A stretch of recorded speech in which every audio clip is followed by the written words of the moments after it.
Greetings to you. I want to welcome you to this live broadcast.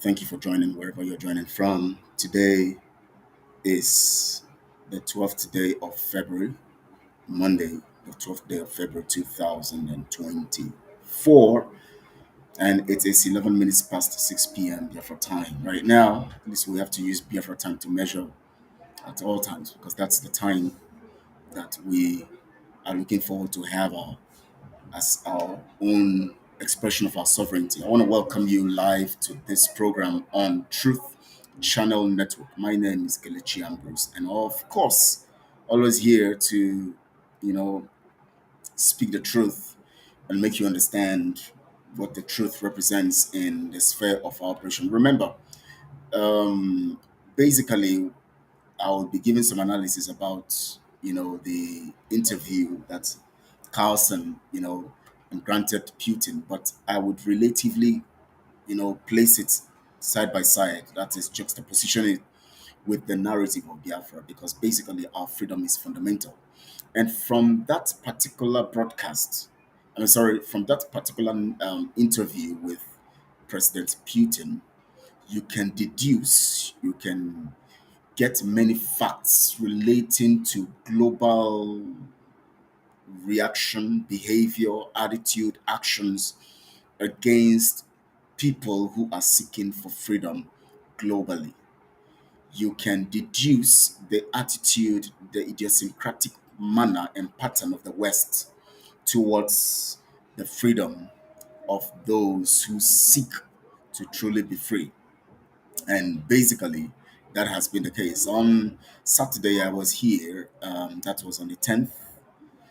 I actually gave a vivid analysis. If you didn't listen, if you have not watched the broadcast of the 10th, please, I want you to go back to the 10th of February, just 2 days ago, Saturday, and listen to the things I said in that particular broadcast, because I gave some introductory aspects and introductory statements, and the broadcast was introductory because it gives a vivid, comprehensive knowledge of what we need to know regarding ourselves, and at the same time what Putin was trying to make us understand. Now, there's something Carlson, said. Carlson, and that's Tucker Carlson said before he granted that interview, and he said something. He said the reason why I want to do this thing is because of these reasons. Now I'm going to play it so that you can hear it yourself. You can hear what Carlson said, because these are the reasons he gave for interviewing President Putin. But now, you see, this makes me understand, and this is a true evidence for those who don't want to be sentimental about things and who want to be clear and plain, as Carlson is. The media internationally is controlled by the powers that be. And so there is no way you can receive justification or a just analysis of facts. Ask yourself the question, why hasn't the media, international media, talked about freedom that the people of Biafra seek, or other nations trapped?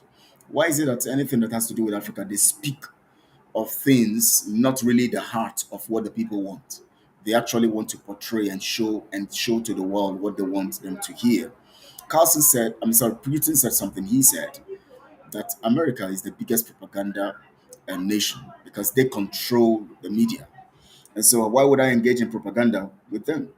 There's no need to engage in propaganda with them because they control the world in propaganda. Now, I'm going to play this so that you can listen to it and then you can understand basically what I'm trying to talk about. Now, listen to why he granted, them the the reason why he actually had that interview with Putin. And I want you to listen very, very carefully so you can get the facts here, and then we can run with that. It is very, very important that I play this for you to hear so that you will hear from him what he said and why he granted the interview to Putin. So let me connect right now and see how I can. Okay, I think I have to get off from here. Sorry, please, people.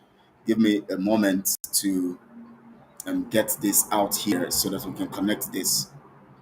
Um, so that we can connect this. The Bluetooth was already connected to something else, so I have to remove it and um, then connect it to the process or the place where I want to feed us. So please give me just 1 minute as I do this. As I do this, we are going to be taking this Carlson's interview with Putin step by step, and we are going to relate it with everything that has to do with our freedom. We're going to relate it with everything that has to do with us as a people and as a nation, and give a very vivid explanation and detailed explanation of what we actually represent and what we actually seek for. So that's the essence of what we're doing. And I'm going to be playing this now for you to get this so that you can be able to understand. Now, please, I don't know whether what I said you actually heard me because it seems that it's hanging. Basically, maybe because I actually opened some stuff. But what I'm saying is every form of every activity, everything that has to do with, are we still here? Since this thing is freezing. I hope we're still here. I hope we are still here. I hope we're still here. Or I should refresh. Maybe I should refresh. Ouch. What's going on? I didn't call for this. Okay, it's still on. Okay, all right.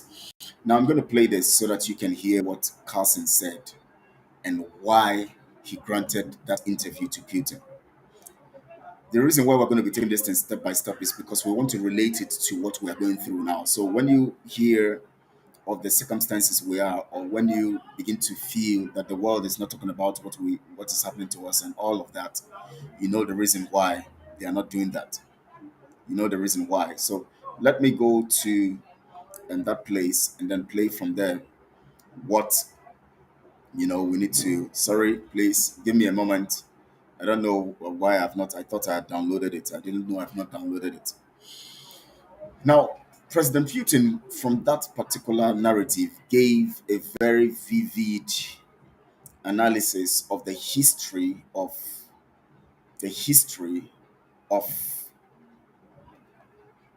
Russia in relation to other nations that Russia belong. In relation to other nations that Russia belong. Now, of course, that belong to Russia. Of course, the part of Russia before they actually went on their own. He gave a very vivid analysis of all of this stuff. Sorry, my mind is not is working in two ways. That's why I am not. I might not be saying some things accurately because I just want to get results here. Now, if you observe critically when Putin was giving the analysis of the situation that the world, because it's not just Russia and Ukraine, the world has found itself. You'll discover that it has been a tussle for power, control, and when people, when people get themselves, into, oh my, sorry please, sorry please, sorry please. Okay, I'm going to be playing with. Let me play it now. Now listen to it. We're in Moscow tonight. We're here to interview the president of Russia, Vladimir Putin. We'll be doing that soon. There are risks to conducting an interview like this, obviously, so we thought about it carefully over many months. Here's why we're doing it. First, because it's our job. We're in journalism. Our duty is to inform people. 2 years into a war that's reshaping the entire world, most Americans are not informed. They have no real idea what's happening in this region, here in Russia or 600 miles away in Ukraine. But they should know. They're paying for much of it in ways they might not fully yet perceive. The war in Ukraine is a human disaster. It's left hundreds of thousands of people dead, an entire generation of young Ukrainians, and has depopulated the largest country in Europe. But the long-term effects are even more profound. This war has utterly reshaped the global military and trade alliances, and the sanctions that followed have as well. And in total, they have upended the world economy. The post-World War II economic order, the system that guaranteed prosperity in the West for more than 80 years, is coming apart very fast, and along with it, the dominance of the US dollar. These are not small changes, they are history altering developments. They will define the lives of our grandchildren. Most of the world understands this perfectly well. They can see it. Ask anyone in Asia or the Middle East what the future looks like. And yet the populations of the English-speaking countries seem mostly unaware. They think that as nothing has really changed. And they think that because no one has told them the truth. Their media outlets are corrupt. They lie to their readers and viewers. And they do that mostly by omission. For example, since the day the war in Ukraine began, American media outlets have spoken to scores of people from Ukraine, and they have done scores of interviews with Ukrainian President Zelensky. We ourselves have put in a request for an interview with Zelensky, and we hope he accepts. But the interviews he's already done in the United States are not traditional interviews. They are fawning pep sessions specifically designed to amplify Zelensky's demand that the US enter more deeply into a war in Eastern Europe and pay for it. That is not journalism. It is government propaganda, propaganda of the ugliest kind, the kind that kills people. At the same time, our politicians and media outlets have been doing this, promoting a foreign leader like he's a new consumer brand. Not a single Western journalist has bothered to interview the president of the other country involved in this conflict, Vladimir Putin. Most Americans have no idea why Putin invaded Ukraine or what his goals are now. They've never heard his voice. That's wrong. Americans have a right to know all they can about a war they're implicated in, and we have the right to tell them about it because we are Americans too. Freedom of speech is our birthright. We were born with the right to say what we believe. That right cannot be taken away no matter who is in the White House. But they're trying anyway. Almost 3 years ago, the Biden administration illegally spied on our text messages and then leaked the contents to their servants in the news media. They did this in order to stop a Putin interview that we were planning. Last month, we're pretty certain they did exactly the same thing once again, but this time we came to Moscow anyway. We are not here because we love Vladimir Putin. We are here because we love the United States, and we want it to remain prosperous and free. We paid for this trip ourselves. We took no money from any government or group, nor are we charging people to see the interview. It is not behind a paywall. Anyone can watch the entire thing, shot live to tape and unedited, on our website, tuckercarlson.com. Elon Musk, to his great credit, has promised not to suppress or block this interview once we post it on his platform, X, and we're grateful for that. Western governments, by contrast, will certainly do their best to censor this video on other less principled platforms because that's what they do. They are afraid of information they can't control. But you have no reason to be afraid of it.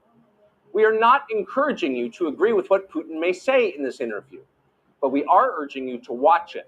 You should know as much as you can. And then, like a free citizen and not a slave, you can decide for yourself. Thanks. Very, very laudable and very, very interesting introductory statement before the interview. Just moments before the interview, he actually said these things, and this actually gave a perspective because we're living in a world where people want to be free. We're living in a world where people have to be free. We're living in a world where people should be free, and people should not be controlled by any other person. And but we are living in a world where people want to control other people and gag them and be as if they are going to live forever with all this nonsense they do. As if they don't have a limited time as every other person, as if they were not born as every other person, as if they were not groomed by a parent or parents as every other person. Why do people come to a point where they begin to think that they can control other people, they can gag other people, they just have to be above other people? Well, how did humanity get to this point where the love for humanity and the love for other people becomes lost because evil takes over the souls of people, and evil is evil. It corrupts, it destroys, it affects the reasoning and the process of reasoning, and at the same time stunts the way you reason, fights your reasonable side, and destroys your humanity. And we must understand that the only way we can actually do things properly is to be human, and to be human is divine.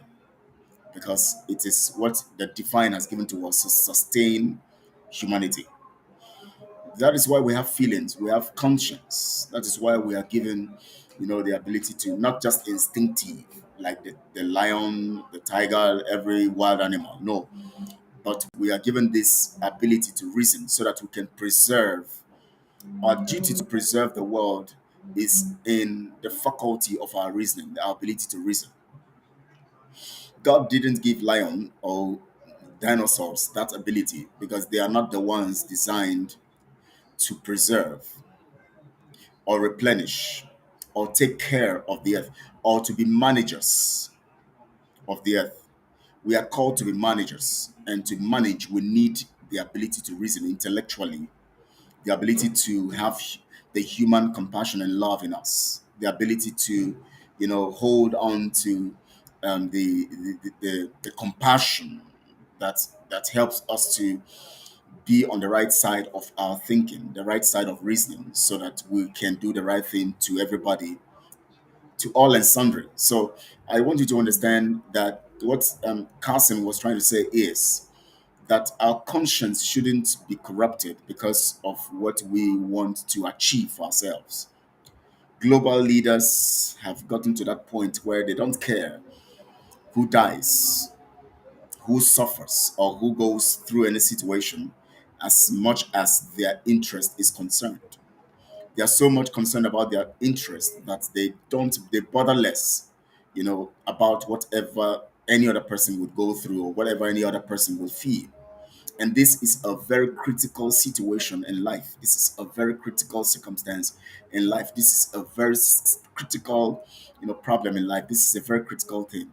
And we must understand that to overcome that, we must all begin to face truth, begin to project truth, begin to promote truth.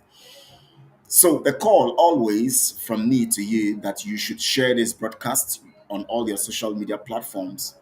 You should subscribe to this channel. You should like the video. Is because to promote truth, to do the justice that truth demands, and to carry out the narrative of truth depends on you and I. There's no way truth can take over the world and people can come to cognizance of the truth without you playing your role in disseminating the truth. The truth has to be disseminated. You don't allow you don't just wish that truth takes over.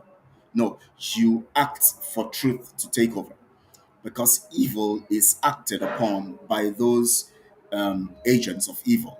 Truth will be acted upon by agents of truth, which you profess to be. So share the broadcast, share it on all your social media platforms, like the video, subscribe to the channel.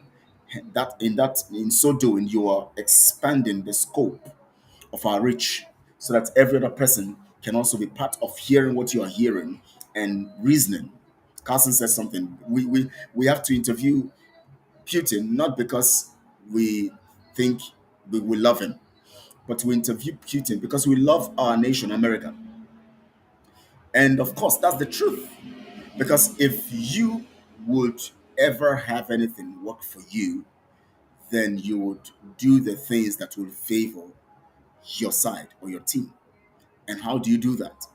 You do that by sustaining, preserving, conserving the truth for your people. Because the only way you can love the other person is to love yourself first. So for him to say he, not because he loves Putin, but because he loves America, not because he loves Russia, but because he loves America, simply means that he would be able to prove the sanity in global existence by loving his own people first. That is from that point, the expression for the love of others can be achieved. And that's what we've come to do. We talk about those who are conducting evil, those who are propagating evil, those who are cheating the people, those who are criminals, those who are stealing from you. We talk about them, we'll expose them, even if some of you will not believe, even if some of you will continue to allow yourselves to be defrauded and all of that. We do that so that you can have the ability to know, and from what you know, You can deduce the facts from the trend of events. So if we do that, then you can look at things constructively, and then you can now analyze things and then put things in perspective in a way you believe that you are able to understand them intellectually. And of course, intellectual understanding is very, very important. You must be informed. That means your mental faculty must have shape, must be unbiased, must be in shape, sorry, must be unbiased and must be constructive for you to actually absorb truth. Nobody absorbs truth if they don't have an unbiased mind. You must be objective in your reasoning. I want to welcome you anyways. Let me go. I just gave an introduction and I had to play that voice of Carlson, you know, telling you about the reason why Putin was interviewed. Now, looking at the interview with Putin and the points that were raised, and looking at where we are as a people who are in slavery, especially the Biafra nation. I will talk about Biafra nation because it represents every other nation that is in slavery. Now, if you look at the perspective and the point of view of Putin, and you try as much as possible to translate it to the cause or the situation we found ourselves as a people who are still under colonial rule or colonial control, under the subjection of the British, you would understand the whole politics of the activities of situation going on all over the nations of the world. Putin actually gave a very, very vivid, a very, very constructive, and a very, very analytical, well analyzed, and well defined narrative of what the world has been and what the world should be. And let me tell you, what the world has been has existed for centuries.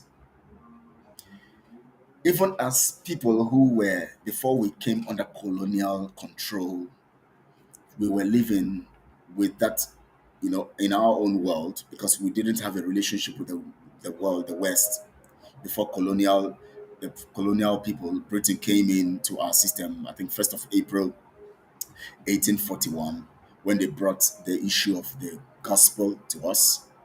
And the gospel is real. There's nothing wrong with the gospel, but they only brought the gospel as an alibi for control. So the reason or the purpose of bringing the gospel was not for what the gospel is, but for what they want to use the gospel to do. So they had to create religion, in perspective, as much as presenting the gospel. And then the first set of the British band came in 1st April 1841, and they came in with the narrative of the gospel. I'm not here to preach religion and all of that today for now, but I'm just trying to bring your mind to understand the basis of what we're going to be discussing because I will try as much as possible from henceforth to bring the perspective of Putin's interview into every analysis I'm doing and into the points I'm trying to relate to us and to our people as much as so that I can open your mind better to the world or the global order that Putin is fighting to change. Because from the narrative, and you see, let me tell you something. Some people will say, okay, Putin have said it. How do we know it's true? Let me tell you why it's true. Once you have a people who want you to hear their perspective and they don't want you to hear the other perspective or the other side of the story from the other person, know that the person who is forcing his own story on you and don't want you to hear from the other side is hiding something from you. And once you force your way to hear from the other side, just know that the other side will always tell you the truth. Because the reason why this other side is hiding or forcing you or trying to stop you or gag you from hearing from the other side is because of what they don't want you to hear from the other side. Knowing that the other side will be objective in their submission and in what they are going to tell you. This is the case of Putin and the West. The Western media, from since February 27th or so, when Ukraine was invaded, they have not interviewed Putin. They have interviewed Zelensky, or how is it called? The name Zelensky. They have interviewed him several times. They have interviewed so many politicians from Ukraine. interviewed so many people from the West who would give you the perspective of what they want you to hear and how the need for for America to send money to get weapons and to buy more weapons and to make sure that this war is executed and to make sure that the victory is won. Why are they bent on fighting Russia? Why are they not bent on dialogue and restoring this narrative? And now it takes me to the point which I am going to be discussing today, because I told you, as I have said, that every broadcast I will bring out a point made by Putin, and I would use that point to explain what I want to convey to you in every broadcast. Now, the point for today is first the issue of Russia joining NATO. Now, if you listened to Putin very well, he said at one time he had a meeting, or his team and all of that. They had a meeting with Clinton, the former president, and he now was having a private conversation with Clinton. He asked Clinton this question. He said, if Russia decides to join NATO, will it be possible? Will you allow? Clinton said, yeah, oh, yeah, of course, and all of that. Then Clinton went in, and then later, during the time they were having a particular, I don't know whether they were having tete-a-tete or something, you know, um, Clinton now said, oh, I have discussed with my team, and my team said, no, no, no, we can't, we don't want Russia in NATO. Now, the big question here is, what is NATO hiding? What is the objective of NATO that is not known, that would make them very uncomfortable with Russia being part of it? Two, why is NATO secluding Russia and not wanting Russia to be part of it? Three, who controls NATO? Because if he said his team, who are Americans, are saying that they don't want Russia to be part of NATO, it simply means that NATO is a puppet of America. Whatever America decides, NATO will take. Without consultation, without discussing with other NATO members, they concluded that Russia cannot join NATO, which means they make the decisions and they force others who are under them. Those ones are like puppets, they are under their control.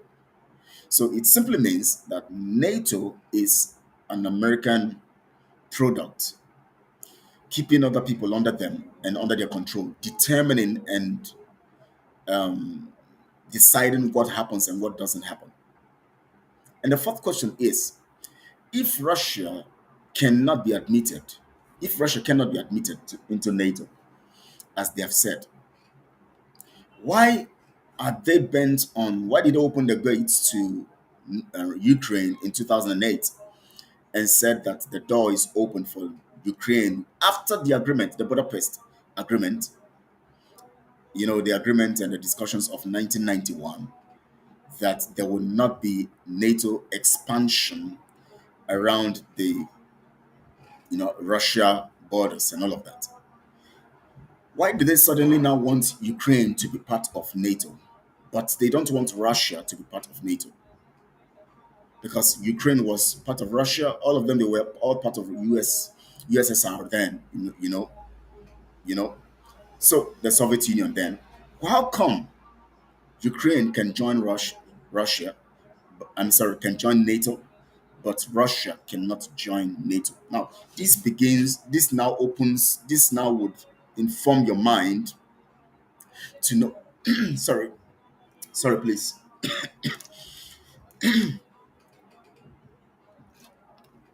This will inform your mind to know that there are more to the issues around this whole global order, and there are more to the things that are being done that you don't know. That is why the media is gagged. That is why anything that has to do with freedom or people thinking of being free, the world will not discuss it. The international media will not discuss it unless you force them to by your action. What do I mean? Today, Niger Republic and all the Burkina Faso and of course Mali and others. Senegal now is doing theirs.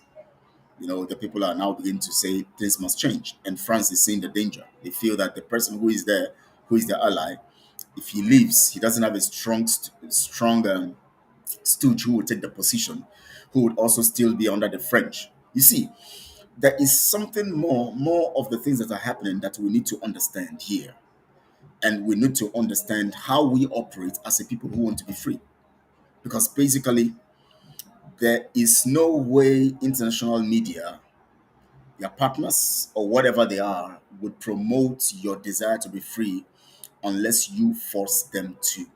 And how will you do that?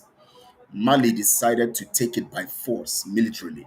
Of course, Mali is a nation where they have common ties. That means almost the same culture and everything. In fact, they have the same.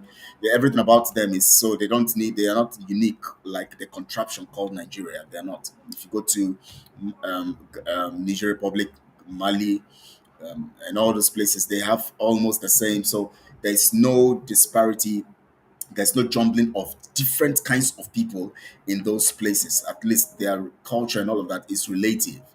Unlike what you have in the contraption, you have, the Yorubas having a very distinct way of operation, their culture, their traditions, and these idiosyncrasies, and operations and all of that, behavior and all of that, and lifestyle, social lifestyle and all of that. And then you come to the Igbo race, and then you come to the Ibibio, the Juguns, the Efik, the every other tribe, different kinds of people, very, very different, jumbled and forced to be controlled. Now, listen, Russia submitted and accepted. Now, listen, what Putin said that Russia accepted to let the Soviet Union break so that there can be calm, and it will actually, I'm not going to discuss that one today, but let's just focus the one we're talking about today, because that's another story for another point that we're going to be making, that Putin made. So now let's look at it.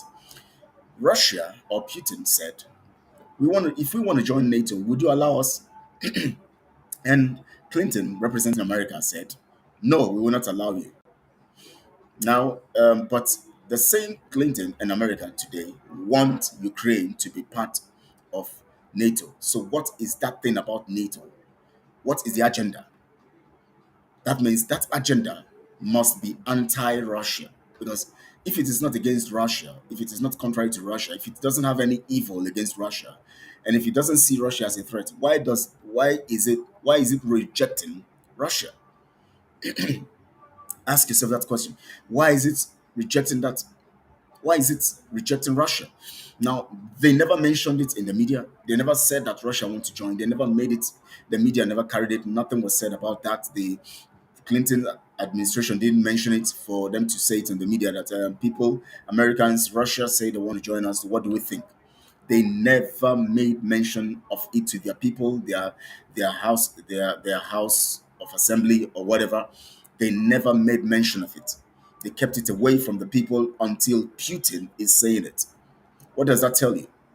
What is the motive of NATO that is not going to um, make Russia or permit Russia to be part of it? What is the motive of NATO that Russia becomes a threat if it joins, or that is so unique that Russia cannot join it when Russia is not a threat to anybody in this world? Because from what we've seen so far, Russia is not a threat. Russia is not a threat. Now, Ukraine is given the go ahead to join. Russia is not given the go ahead to join. What does that tell you? And if you now look at it, France is a member of NATO. UK and other ones, they are all part of NATO. Look at what they are doing to African nations. That tells you that they don't want rivalry in their domination of Africa, in their control of the resources and the people, the government, and everything about Africa. So Russia coming in to NATO would give Russia also that cover for them not to dominate Russia because Russia is as powerful. And so Russia being part of NATO would make them not have the ability to invade Russia as they are trying to do by encroaching into the borders of Russia by opening the doors to Ukraine to join them. If Ukraine joins NATO, they would see it as a they would see it as a point of weakening the power of Russia. And in spite of the fact that USSR agreed in 1991 to allow the partitioning or the secession and all of that, everybody going their own way, and all of that, and dividing of the USSR, because they didn't want, they felt that the Americans or the West will be okay and comfortable with that action. For peace to reign, they decided that it should happen, and Russian leaders accepted that it should happen, which of course the other nations, including Ukraine, was formed. Now they want Ukraine to join NATO so that they will have access to the border of Russia and position their military. And the target is Russia, because if you don't want Russia to get into NATO, it simply means that your decision to allow Ukraine come in is for you to have access militarily to the borders of Russia, and you have a plan against Russia. You want to control its borders and gag it because you see the glory of Russia and you don't want it to expand beyond that. You don't want it to have a say in the world. You don't want it to have a say in other aspects of the nations of the world, because if it joins NATO, it can have access to other African nations too. Because you cannot attack it, you cannot do anything against it. You are born militarily. How can you attack yours or your own? So they want Russia to be there so that they can gag Russia and they will be able to suppress Russia politically and militarily. And then Russia will not be able to have access to do what it wants to do. What it wants to do. Look at what is happening in Africa today. The NATO nations like France, UK, and others are dealing with the nations, African nations. For instance, look at what is happening in Nigeria, the territory they have, put together to name Nigeria. Look at how they are destabilizing the people. In USSR, they destabilized USSR. They made sure it broke into fragments so that they can control them. And at the same time, after destabilizing and make them break, they now want to gag Russia. Now, when it comes to Nigeria, they don't want it to break because they want everything to be under one umbrella, thinking, of course, believing that they are weak. They are not a threat. So keep them under one place, but divide them within, create states. Formerly, the eastern region has been broken into different states. When you break it, you weaken them. In Russia, in USSR, they broke them to weaken them. But they still feel threatened by the Russia itself because it's still shining. So they want to gag it militarily. In Nigeria, they keep you together. They don't want you to break because you are not a threat in that regard. No state in that place is a threat. But they want to keep you under that control because they can control you as much as they've been doing, using the Fulanis and other people to control you. Then they would now begin to divide states in the midst of the Igbos, for instance. They would divide state and state so that this particular Igbo state feels that it is different from the other Igbo state. And then incite, you know, when they incite problems, they can make one Igbo state attack the other Igbo state or fight against the other Igbo state based on the fact that the other one has an interest for its own self. Now remember, when you try to give people power and control, they tend to want to secure it no matter what. For instance, if you come to a family of children and the father now begins to give power to one particular child, let me give you an instance. If you look at the children of Israel or Jacob, when he began to give power, somehow you look at it, we can relate it to power to Joseph. What did the other brothers do? They turned against him. So They understand the power of division, and they know that all they need to do is come to the Igbo nation, begin to partition them. This one is Anambra, this one is Enugu, this one is Ebonyi, this one is Abakaliki, this one is this one is that. Partition them, divide them. When you divide them, the person who governs Anambra, for instance, would not want Imo to control him. So he builds his own cabal and his own system, and he prefers to serve the slave master who has the ultimate power to make him richer and to give him more money and give him more power. And he feels more powerful when he's serving the master than being with his brother. The Anambra man, who is the president and the governor of Anambra State, feels more powerful when he is with Asorok, who is the slave master or the proxy for the slave master. He prefers to being in good terms with the one in Asorok than to be in good terms with the one in Imo State, because he feels that the one in Imo State is a rival. He sees the one in Imo State as a rival, but he sees the Asorok man as a mentor, the one he's looking up to get better things, to get better deals, to make things for himself, to get better things for himself. Now you see the idea behind colonial, actions, colonial control, colonial impact, colonial input, colonial interference, and all of that. To control you, they need to divide you. They did that in USSR. And because they know that if they allow Russia into NATO, their objective will not be achieved, or their aim will not be achieved. Their aim is to weaken Russia. And to do that, they needed to divide USSR and then control the states around Russia, those states that are divided or that were taken away from Russia, that have their own sovereignty now. Control them using NATO, and then set up their military bases in those places. Then they can gag Russia itself. So you see, now a nation like Poland, a nation like Ukraine, which should be very friendly with its own, called Russia, believes that its friendship or its own security is better with NATO, the West, than with their brother Russia. Because to them, Russia is big, so Russia is powerful. It will control us. We don't want Russia to control us. It's better a foreigner controls us than our brother controls us. That kind of idea.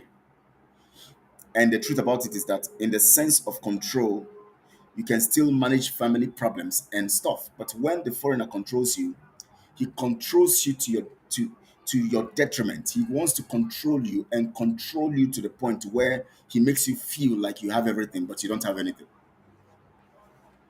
And this is the danger that is facing everyone in that contraption, Nigeria. The same thing they did to Russia, the same thing they are doing to us. They want to control us. First, they bring the Southern Protectorate and the Northern Protectorate together. And then, as much as it's not enough, they now call this Eastern region, Western region, Northern region, and Central region, later Central region. you know. And then when they saw that the regions are still powerful because they are united, the Igbo nation is together, the Yoruba nation is together, everybody is together. They said we have to divide them more because it's not working as we want. So we have to go into the Igbo nation, Yoruba nation, Hausa nation, and all of that. We have to divide them. So we have to create states. So Imo State is formed, Anambra State is formed, Ebonyi State is formed,